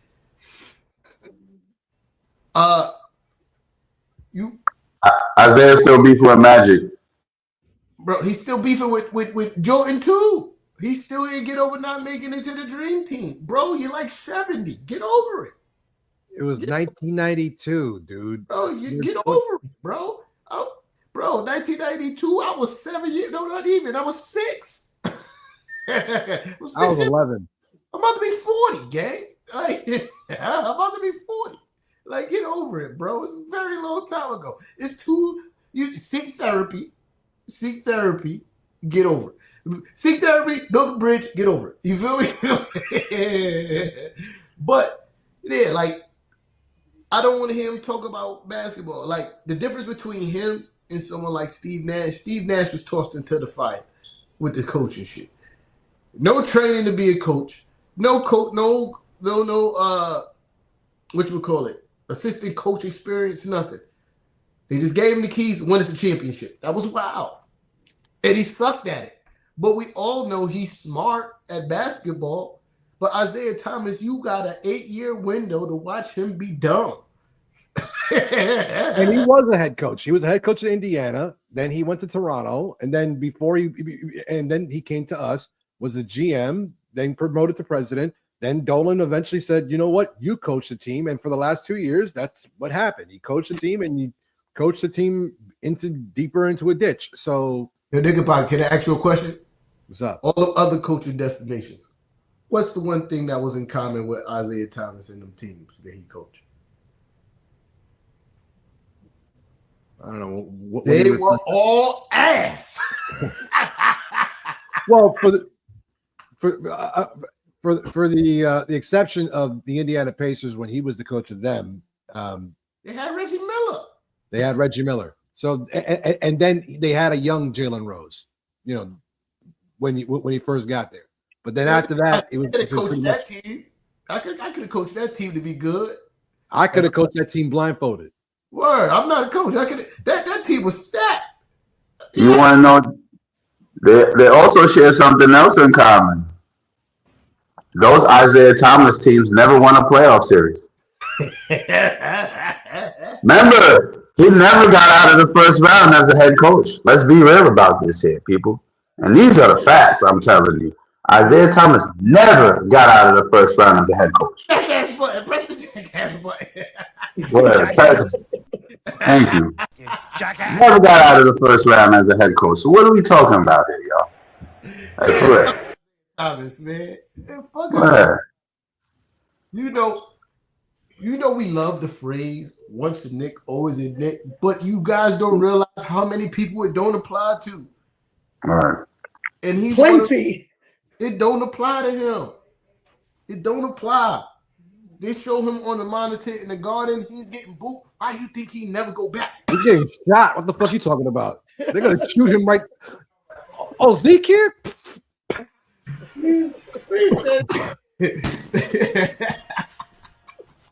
Yeah, nah, for sure, man. Fuck Isaiah Thomas, man. All right, well, sis. We're almost at the 2-hour mark. I do want to show our defensive player of the game. Before we Big Mitch. The block nest monster was back tonight. What, he had like 3 blocks? Yeah. Sure did. Sure did. So much love to Mitch because he's ultra important to this team. But he had a lot of dunks too. He had 6 points. That's some dunks in there. I'm about to read You saw how they was using Robert Williams? Yeah. Mike Brown, please. You know, take some fucking notes, man. Take some fucking notes, Mike Brown. You saw that, right? Robert Williams, the guy who's always injured. He just, this year having a good season. But you see how they utilized him, right? They were lobbing the ball to him. Yeah. So we're at the 2-hour mark. We want to thank everybody for showing up. Press that like button. Subscribe if you haven't done so already. Click the bell so that you know when we're going live every show. Tell a friend to tell a friend to tell a friend that Knicks Edition is the place to be post-game. The Knicks next game is going to be Wednesday against the Sacramento Kings. It is a 9 p.m. my time, 10 p.m. East Coast time game. We'll see, because that's going to be a late show, but I don't think it's going to happen post-game, but we'll see. Because that'll be like a 1 o'clock in the morning show. So probably the next day. But, if you hit the notification bell, you'll know if we're doing a show that night or not. But these West Coast games are really hard. We all work. Y'all work. And we need our sleep. We do appreciate you of the replay gang. We appreciate you 100%. Just be sure to continue to show the support in sharing the show. Put it on your streams. Put it on your Facebooks. Let people know where we're at. We're all about building the community, building people, connections. And if you ever have anything you want to debate us on, you want to talk to us, or you want us to address, please feel free to let us know in the super chats. Let us know. So that way we would address them immediately, and we will do it to the best of our ability. For sure. But if y'all don't have anything else, Frads, you already know what to do. Hit the outro. We'll see you Wednesday or Thursday. Okay. Boom shakalaka! The Knicks are grit. These kids and our party just lit. Bet it's the lit.